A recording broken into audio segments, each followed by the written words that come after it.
What a win! What a win! Aaron Boone actually came back and decently managed Game 2 and Game 3 after getting absolutely embarrassed by Alex Cora.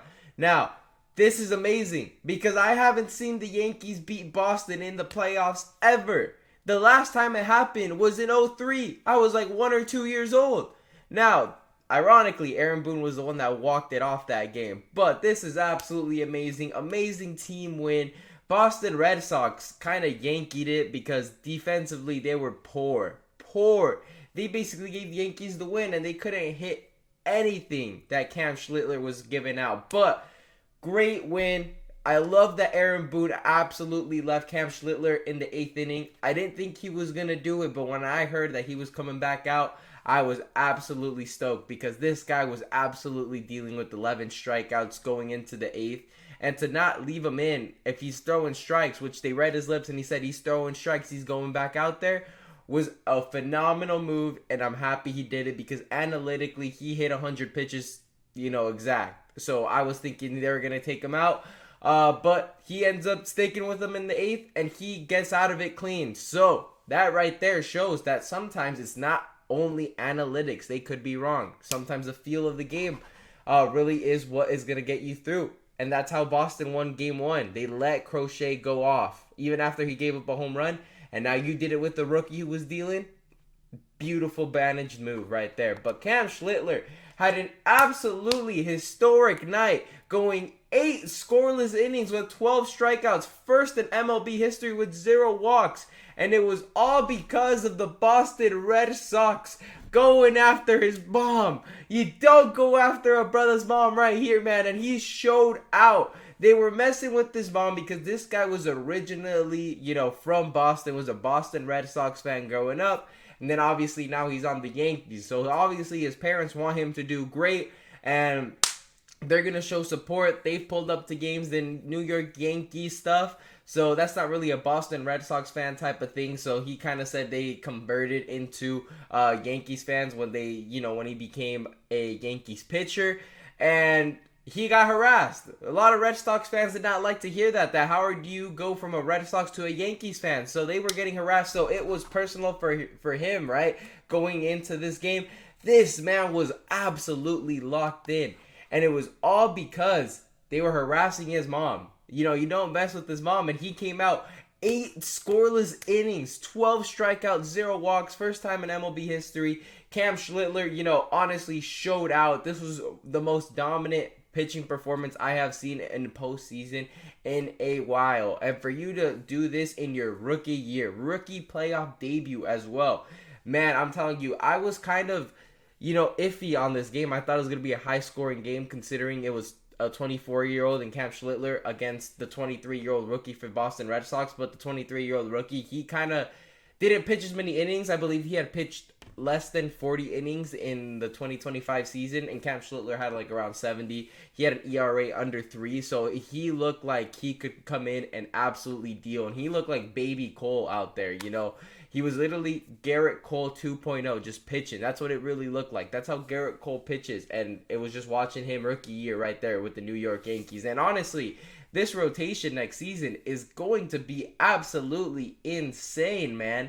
Because keep in mind, the New York Yankees are going to have Garrett Cole back from injury, opening day. Or maybe not opening day, but eventually in the 2026 season, he'll be back. Max Fried is going to be, the second guy. Third guy, Carlos Rodon as well, has really turned it around this season. If he could continue what he's done this season into next season, he's pitching well. He's pitching almost ace caliber. Now, Cam Schlittler looks absolutely phenomenal as the 4th starter. And then you have Luis Hill, who was the rookie of the year last year. He obviously got injured this year, but he looks a little bit better. He looks better every time he pitches. I'll say that this year when he came back from injury. And then obviously they have the likes of Clark Schmidt. Will Warren doesn't really wow me either. But those 5 guys going into next year is going to be a phenomenal rotation. And they're probably going to run a 6-man rotation with Will Warren kind of sneaking up, having occasional starts here and there. But obviously Will Warren's going to need to improve next year drastically. His ERA is in the mid-4s. But for being a rookie, that's not too bad. But Cam Schlittler, man. Whew.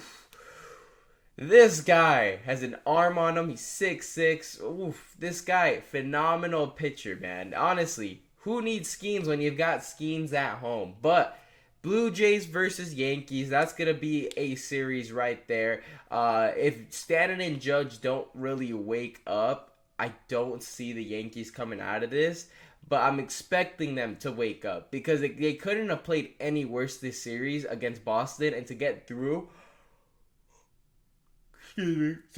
still and being the first team to lose game one in this new wild card format and come out and win the next two games showed a lot of grit, and it took a historical performance. But now going into Toronto, game one, I'm not sure who's gonna start.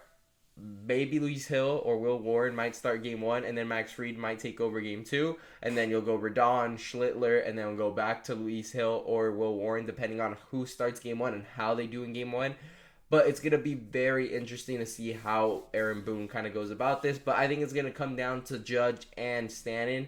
At the end of the day, these two guys need to absolutely rake, or at least one of them, to even get to the series. Last year was Stanton. Hopefully Judge can wake up. But I would love to see some Stanton absolute nukes in Toronto. That would be mwah. But I'm going to back the Yankees to get out of Toronto. I literally said this in my prediction video that if I predicted Boston to get through, but I literally said at the end, if the Yankees can somehow get out of the Boston series, then I could see them getting to the series. But I didn't see them being Boston because I thought Boston was just a terrible matchup, because the Yankees have never beaten Bregman. They haven't beaten Boston since 03. It's just kind of that team that has your number, but the Yankees had one of their own come out and dominate them. So bless the Lord, man. But we got blessed by the Lord. But anyways, make sure to leave a like and subscribe. Leave a comment down below. What do you think about the New York Yankees? Do you think they're going to beat the Blue Jays? Personally, I think the Blue Jays are going to lose to the Yankees, and then the Mariners will play the Yankees in the ALCS, and that will be tough.